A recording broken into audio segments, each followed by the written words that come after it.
to you wherever you are in the world today. This is USA Global TV and Radio. I'm Dr. Jacalyn Kerbeck. I'm the president, founder, and chief listening officer here at our network. And our show today is a woman's prerogative. We have a fabulous group of panelists from around the world to talk about our topic today, which is staying positive during winter, motivation, self-care, and tips. And when we think about winter, it's not just the winter that's outside that affects us, the temperature-wise. It's what's going on inside of our hearts when we're not feeling exactly peaked, or we're not feeling filled with life, or like a rose blooming. What can we do to turn it around? Let's welcome our esteemed panel, and we've got a special guest with us today as well. First, joining us from London, it's Dr. Madeleine Chan.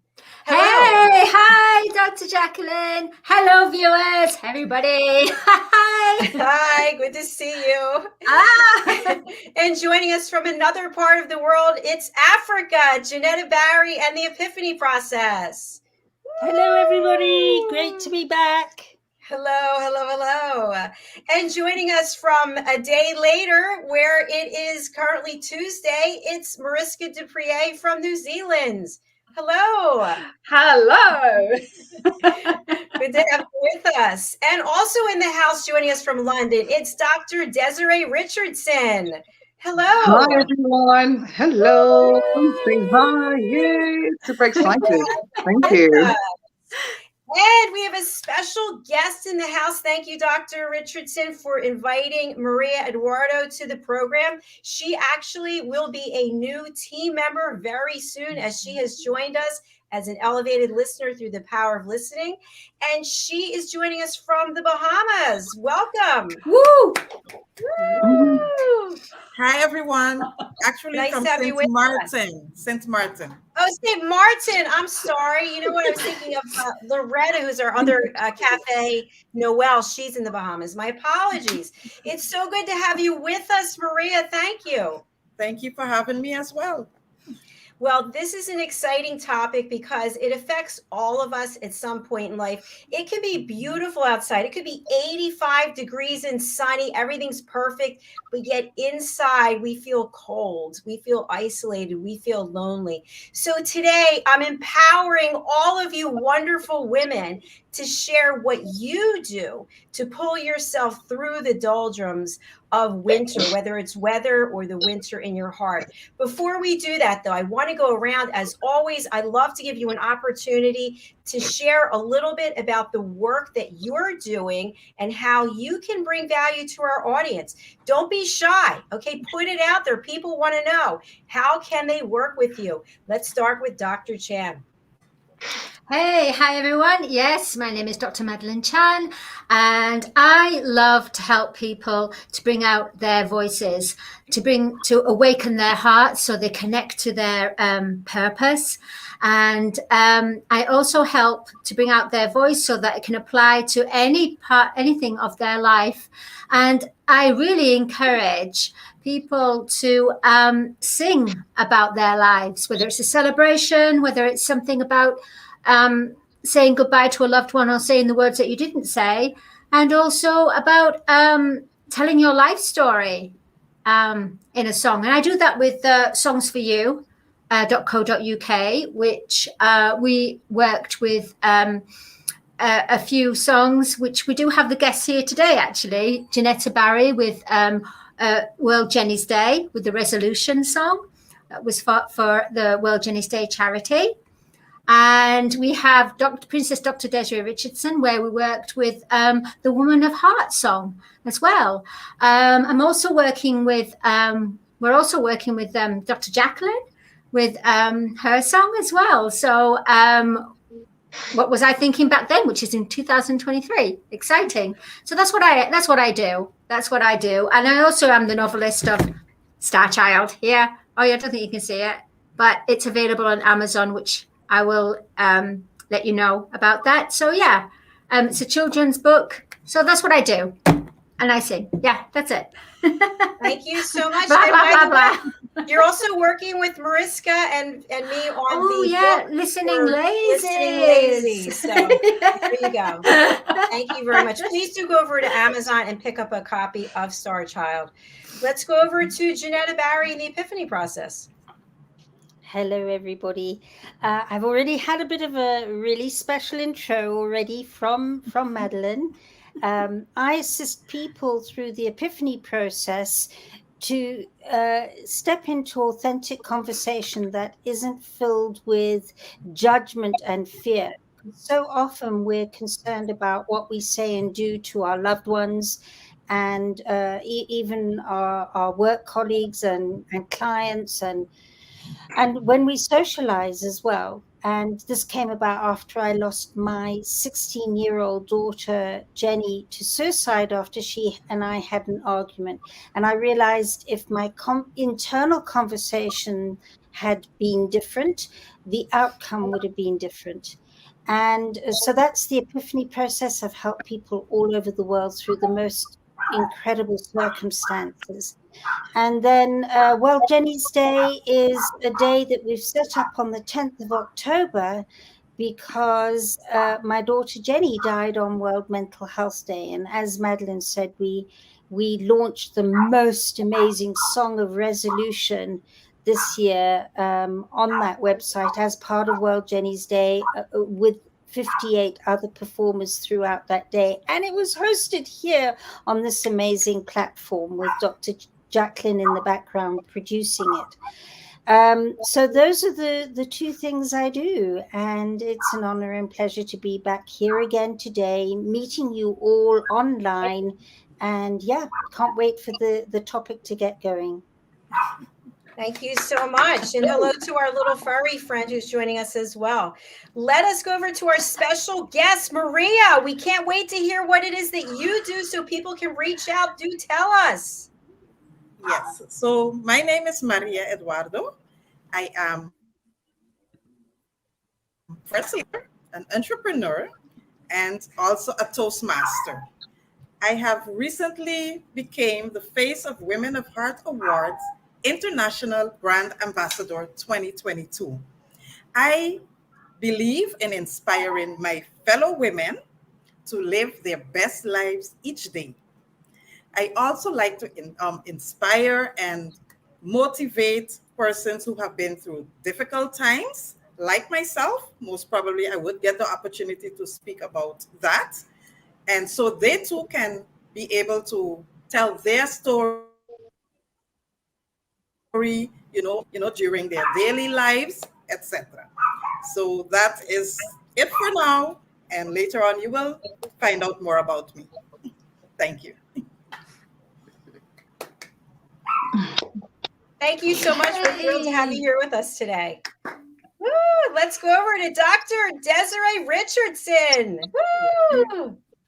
Oh my goodness, I am absolutely grateful to be here once again. So I specialize in women's empowerment so that women can step out in their boldest, their brightest, and of course at their best.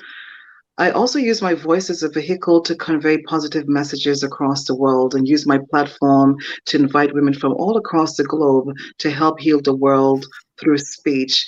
Your face, your voice, and your message to the world. Thank you.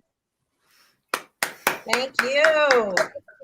Woo! All right. And going over to our New Zealand friend, Mariska. It seems like we've now crossed all over the world, literally. And from my side, I work with specialists and leaders elevating their leadership within their environments. And this might be in a work environment or a home environment, as we are leaders in all spaces where we act. So that is what I normally do within my practice. And then, of course, as Dr. Jacqueline has mentioned a little bit earlier on, I am co-authoring with her and with Dr. Chan. So very excited about our next book that we are in the process of and it's going to have some fun elements in there. So watch this space, literally. Yeah, and that is me, and I can't wait to get into our topic for today. Yeah. Thank you so much. And just so you know, our new book, The Amazing Adventures of Lady Ella, the Listening Mentor, is going to be released on December 14th. So we'll have more information on that. Let's give a big shout out to Leighton Benta. Hello. Leighton. Oh, Leighton. Wow. And he has another comment. Our stories are truly relevant in everyday life. Every day is a new transition. Thank you. We also have somebody here with us. I don't know how to say your first name. Ladies with a Big Dream. Thank you so much for sharing and being here today. We appreciate you.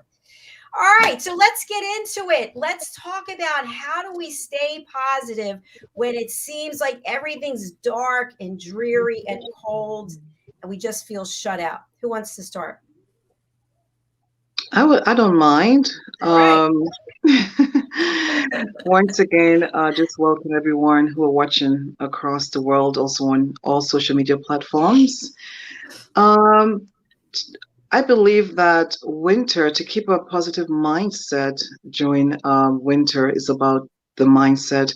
To me, winter is more of an atmosphere where you spend a lot of time cuddling because it's so cold on the outside. So you just want to stay in, wrap your hands around your kids. I mean, this is done like all year round, but for winter, this is the time where you feel like just snuggling up, under a blanket, having like a great movie time. I love to watch documentaries with my kids and just to challenge and also to witness what the world needs and also what the world is producing to create that space in that environment for family.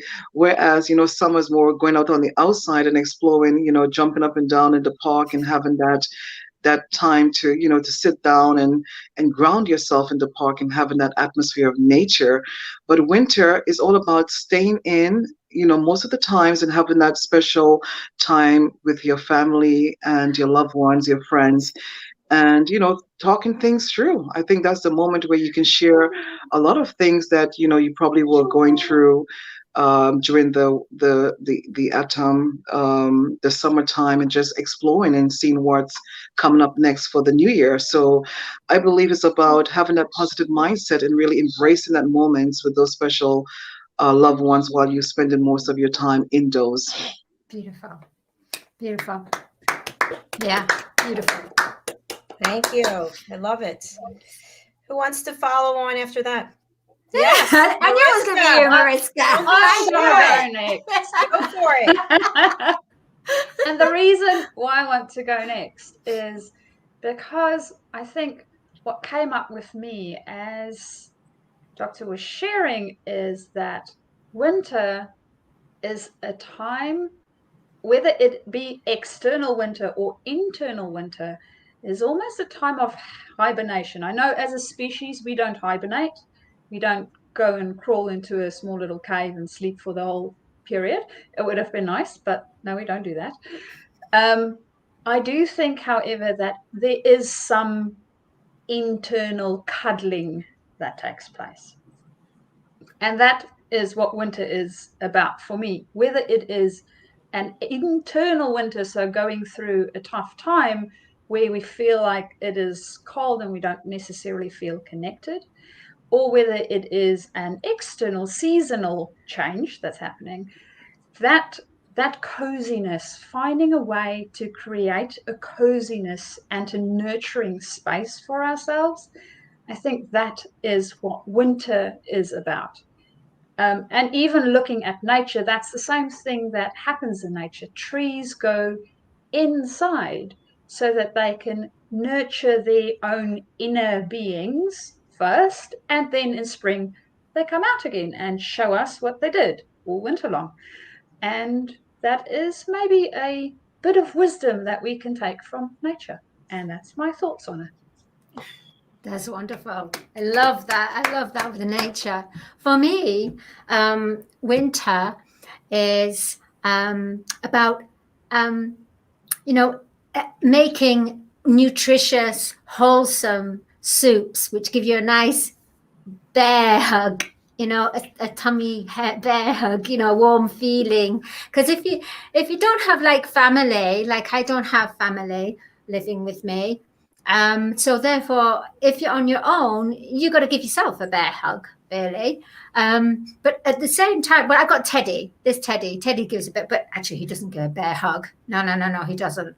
But on the other hand, another part for me for winter is you've got to get out there because it's so cold. You have to keep yourself warm. So if I feel really like winter, the blues within, in a mind shift, I put on the radio, I put on my favorite tunes and I dance. I just dance. I'm not good at exercise, as Dr. Jacqueline knows. I am the laziest of the laziest for exercise. But dancing to a tune, I am there. And your temperature goes up, you raise your vibrations, and then you know what? Whatever you were thinking, whatever you were feeling, kind of seems to disappear. So that's what winter is for me. Thank you. I'll be So next. I would love to put my piece in here because I believe that everything that's been said up to now are wonderful, valuable list of tools that all help. So there's not one part that's the part to deal with this. But one of the things I have noticed is whether it's the blues because there is actual physical winter or there's a winter time within. I mean, both. There'll be a winter time within often where you're going through the darkness of a physical winter outside yourself, and then the winter inside steps in, that chill feeling of not being in tune and aligned with the world and yourself. And of course the same can happen even in the sunshine and the heat of whatever country you might be in that might not be in winter. As you can see, I'm not in winter. And for me, it's been a big lesson, and people I help all the time who step into those zones of feeling wintry, is to understand that it's absolutely okay to feel the way you feel and to allow it, because so many people go into a place of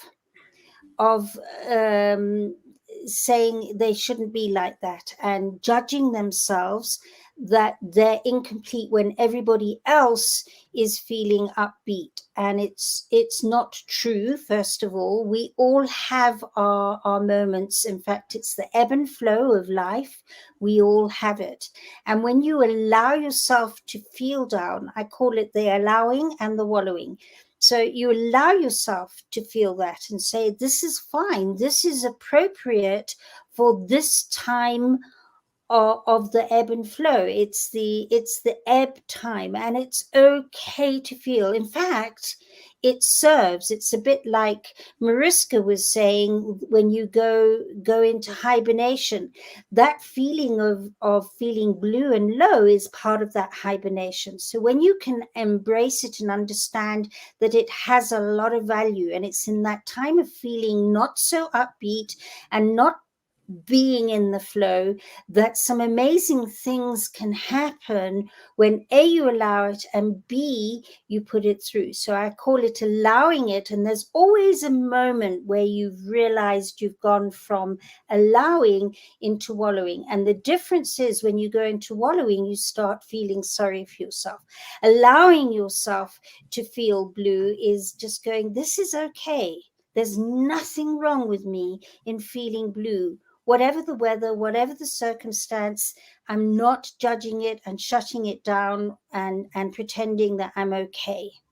And to me, that is the very first big step. When you go into wallowing, then you go, oh, I can feel it's me going, I feel sorry for myself, and I wish, and it should be, and it could be, and it ought to be, and all those ought to, shoulda, woulda, coulda statements then hold us back in that place. So the moment I feel myself move over into that wallowing part, that's the time where I go, okay, so what am I getting out of this fallow season?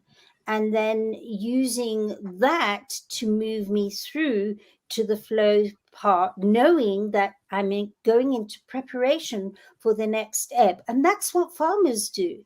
They bring in all the foodstuffs for the ebb time in preparation so that one can sustain, and then start planning for the flow time again so that they can bring it back in to use for the ebb time. And it's exactly the same for our emotions and our thoughts. So that's the first step I always step out with first. Wow. Wow, profound. That is impressive. Very That's impressive. a big step. By That's a big step. Jenetta, I'm digging your dress and how it matches the background. Very nicely done, my friend. Thank you. We do have a comment, and this is directed to Chan. Dr. Chan, this is to you. I have kids who are talented in music. How can we reach out on Push Child Foundation Uganda? So maybe Okay. Yeah. Nuwagiri? Is it Nuwagiri? Yeah, please reach out to me, and we can, it would be great to do some collaboration. We can talk about doing some collaboration for, because I work with kids, and Star Child is also a musical. And yes, absolutely. Please, I'd be honored if you reach out. MadaleneCarrollChan@gmail.com. Yeah, you can find me there. But right thank here in the you. comments. Thank you so much. Okay. Wow. So, Maria, I'm going to go over to you. Yes. So for me, winter is a little bit different because where I come from, we do not have winter. However, during those periods, if I am feeling down, what I would do is situate myself among positive persons. Then, of course, I have the beach all year round. I will spend a lot of time at the beach with family members as we have a good time. I also instill in myself that if I'm feeling down, it's okay to cry. It's okay not to be okay. And when you can instill those things in your mindset, then you can most of your lifetime have a positive attitude where you can, share that, extend it to others. So basically, in my down times, I will do the beach. I love to listen to music. I love to involve myself in positive things.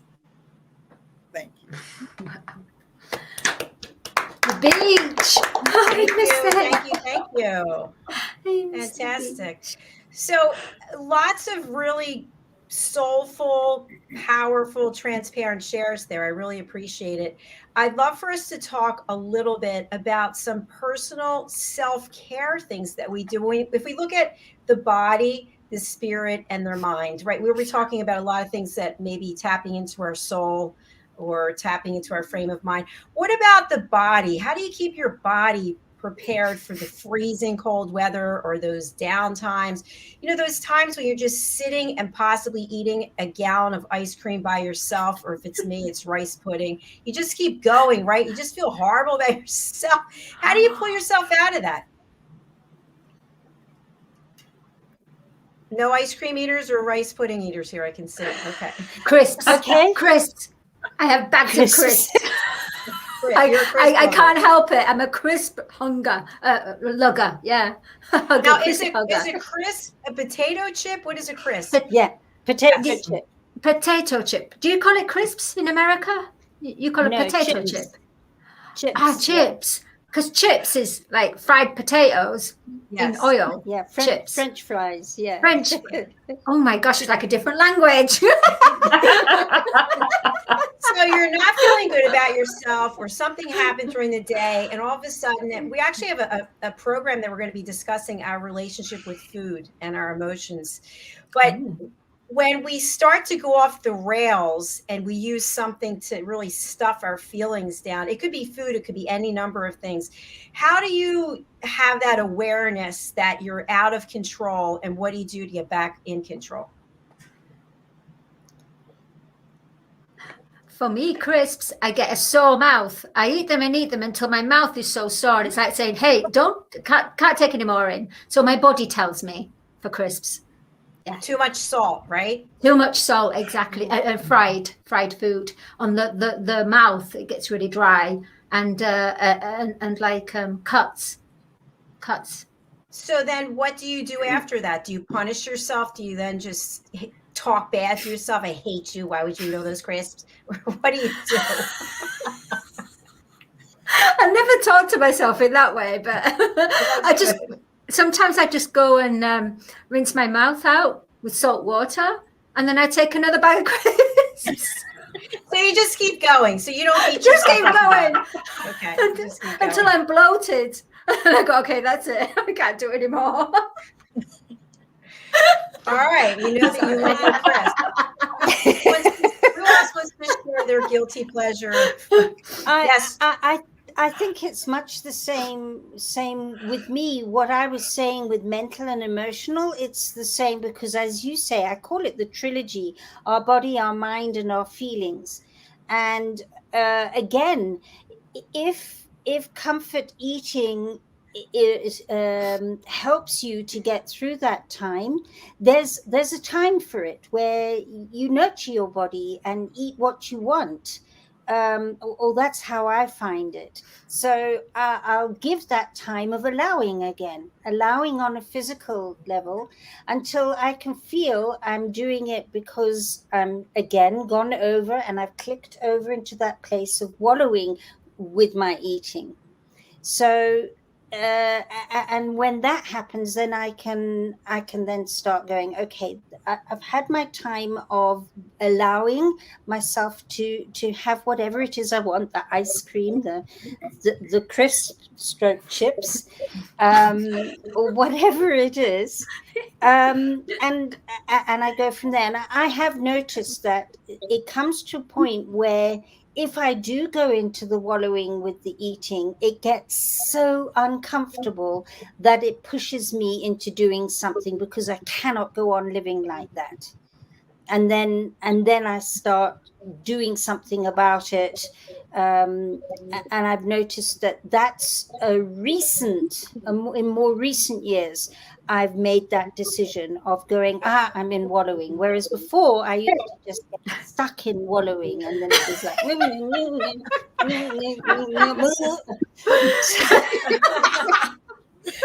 I love the authenticity. Thank you so much. I have a quick share, and then we'll go around. About a month ago, I had a colonoscopy, and he said I had to go on prednisone. And of course, anybody who knows about prednisone knows you're going to gain weight, you're going to be swollen. And I've gone on it a number of times in my life, and I can actually look at pictures and go, yeah, prednisone. So anyway, I had this big discussion with him, and I said I wasn't happy about it. I wasn't going to do it. I didn't want to gain weight. And he said, well, this is your health. It's your choice, but I'm putting you on for 6 weeks.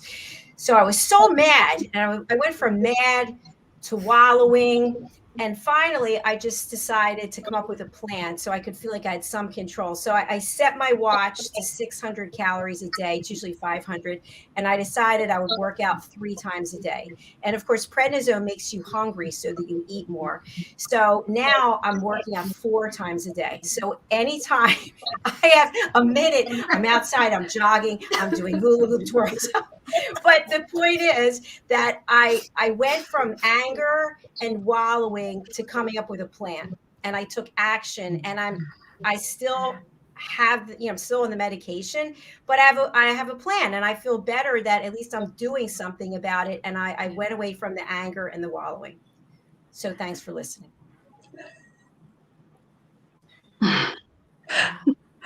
I love your action plan, orientated mindset, Dr. Jacqueline. I think for me, something that I have noticed especially with eating, it's almost for me seasonal, in the sense of not every year I go through it, but periods of my life I go through it, where I'll be really good with food and then not really good with food and then good with food again and then not really good with food again. So when I'm in that not really great space, I'm still working on ways of improving that time period, and possibly as combining a little bit of what Jenetta said and what you said, getting into you know what, it is what it is, it's fine. What would be my acceptable limits, so to speak, within this period? Still accepting the period, right? And then having an action plan towards that would most probably move me faster into the better times with food.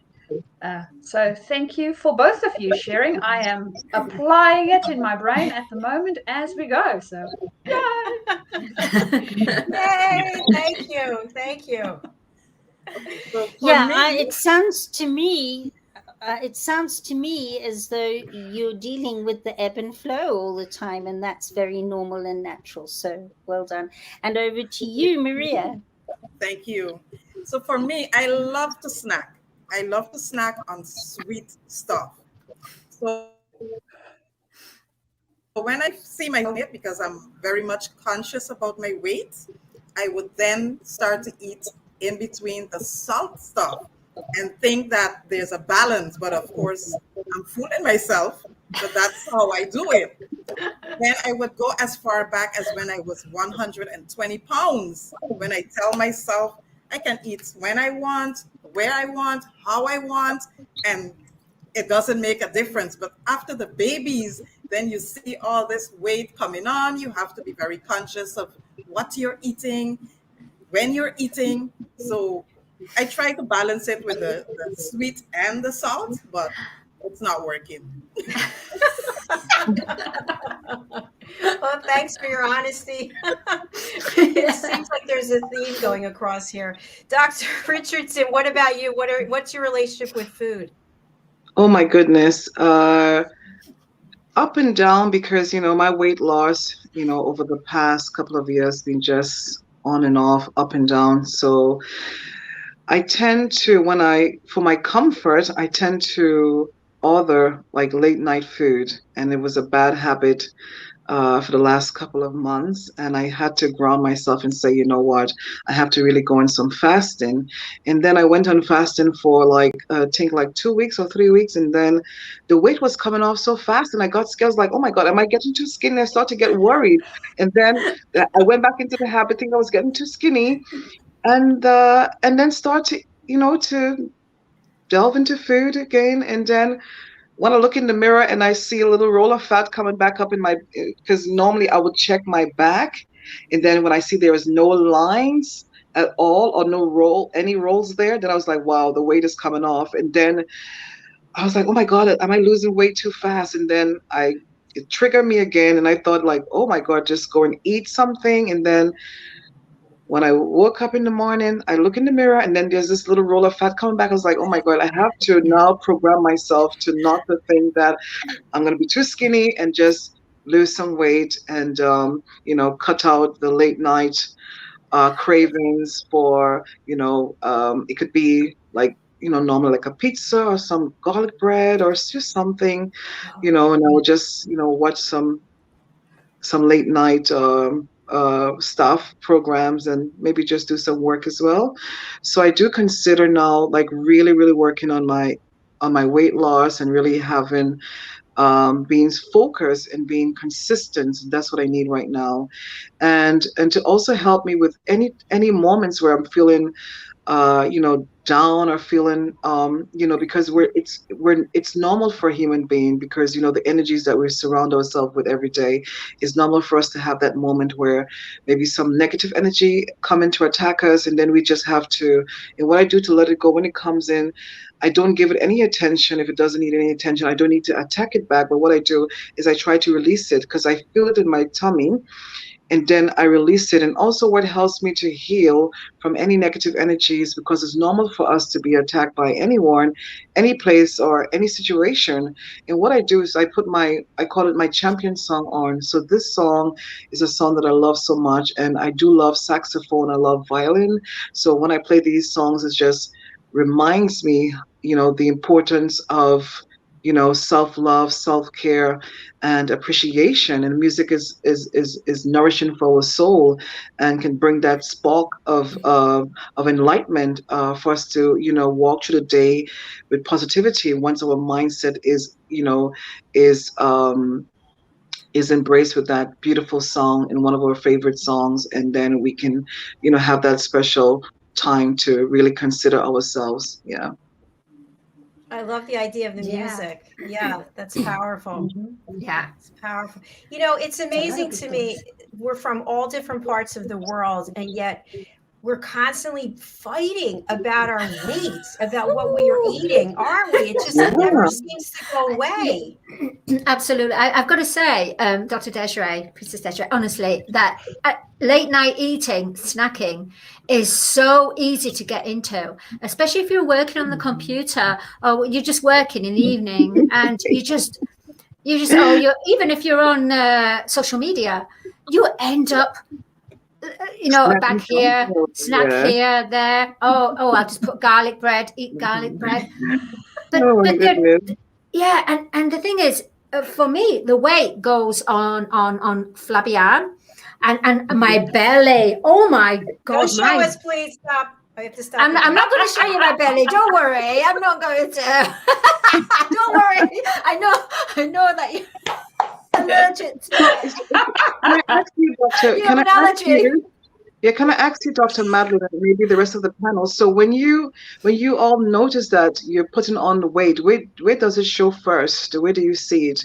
The belly. My belly. Stomach. Yeah, below the belly button. Yeah. Some people in the face as well. Yeah. No. I find when I lose weight, I lose it in my face first. Yeah. I'm finding now I'm in my 60s, my face stays pretty standard, and it's my hips and my belly where suddenly I'm very aware in Swahili. It's or Kikuyu, actually, in the Kikuyu language, I'm known as a shosho. And I look at myself in the mirror and go, oh my gosh, I'm this old granny, I'm this old shosho, because the hips are there, and I'm not used to that. And that's where it's changed. And definitely I can say that my metabolism has slowed down, and I need less food in my 60s. And getting adapted to that is something I'm still juggling with, because I love my food. It's like, no, I want that.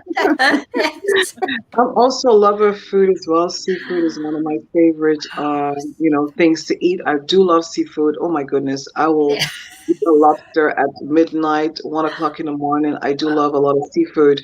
But also, I just want to share this with you guys as well. I think sometimes the mirrors fooled us. Do you believe that sometimes the mirror can fool you? Like 1 minute, you go to a different mirror, you look a bit bigger, then you go to another mirror and you look a bit smaller. So sometimes the mirror can fool us, and also our mindset, because we get up in there with the mindset of thinking like, oh my God, I'm actually looking big. That's what you're going to see in the mirror. Because sometimes that do happen to many people that I know. When you woke up in the morning, you just go to the mirror and your mind is already programmed to see yourself as a bigger person, and that's exactly what you see. So sometimes it can happen this way as well. Yeah. Absolutely, Dr. DESZIREE. Absolutely, because working with people with eating disorders, the ones that think they're fat see themselves fatter than they are in the mirror, and the ones that think themselves as thin see themselves thinner in the mirror, and there's a direct proportion when those perceptions in the mirror are in the extreme. So an anorexic person stands there and only sees fat, and a very obese, a morbidly obese person stands there and sees slim. So absolutely. You know, I have to jump in here because I think we're just opening the Pandora's box on this. I feel like this is a huge topic that we need to discuss. So I will invite you all back next week to continue this discussion about our bodies and how we see ourselves and our relationship with food. And it's interesting. I'm 59. I've always had issues with the way I look. I always see myself as heavy and fat and disgusting. And so I work out to excess to try to get rid of those feelings, but it doesn't work. It doesn't matter. So clearly I have a problem. So the point is there's something we all struggle with, and we're here to just provide education, hope, and inspiration. So thanks for doing that. We're going to close out the show. I just want to go around quickly. Please let people know again how they can contact you. Dr. Chan. Yeah, you can contact me, anybody, if they go on to madalenecarrollchan@gmail.com. You can always find me on LinkedIn as well, Dr. Madeleine Chan, and you can go on to songsforyou.co.uk, where I'm sure that we can please contact me if you want to have a different life. Thank you so much. And our guest who commented before is going to email you. Carol will send you an email and love this show. Well, thank you. We love that you love this show. Thank you, Nicole. Janetta. Well, you can contact me at theepiphanyprocess.com if you'd really like to work more on what we're talking about. I've helped many, many people. The important thing is that you relate to me and to the process. So if you'd like to find out more about the process, do contact me at JENETTA, JENETTA, at theepiphanyprocess.com, or go and visit theepiphanyprocess.com website. And of course, if you'd like to know more about World Jenny's Day, which is such an heart-opening day on the 10th of October every year, then worldjennysday.com, WORLDJENNYSDAY.com. Thank you so much, Janetta. And our special guest, Maria, how can people reach out to you? Yes, so you can reach me at my email. I realized I put the incorrect email, so you can reach me at mariadeduardo@hotmail.com, or you can also find me on Facebook at Maria Eduardo. And just to say, be mindful of what you eat, when you eat, and how you eat. Thank you. Maria, will you please go over to private chat and put the right email address that you want people to contact you? That would be fantastic. Thank you. Dr. DESZIREE. Please do get in contact with me by visiting my website, www.DESZIREE.com. So that's DESZIREE.com. Also, you can follow me all across social media platforms, LinkedIn, Dr. DESZIREE Richardson, Facebook, DESZIREE Richardson, and all social media platforms on Instagram. Let's connect, let's vibes, and let's see how we can, make the world a better place for all of us to live, so that we all can feel valued, respected, and loved. Thank you very much. And put love in all you do. When love wins, the world wins. Thank you. I want to put up Maria's email address, so please take a look. This is the correct email address for her. Thank you. All right, and over to you, Mariska. Ooh, okay. So contact information for me is Mariska at journey2discover.com. And if you're not sure about the spelling of my name, it is MARISKA at journey2discover. Nice and easy.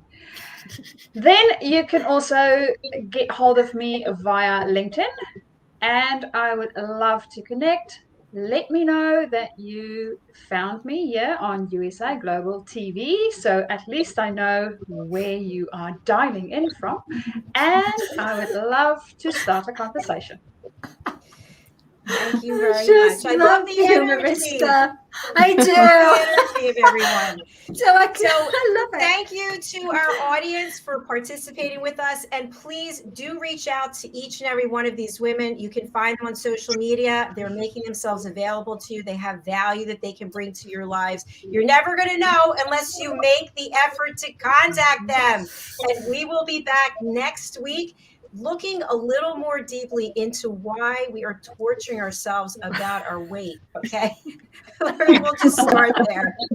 Thank you for being here today. Bye-bye. Bye, everyone. Good morning. Bye, everyone. ladies. Bye. Bye. Bye-bye.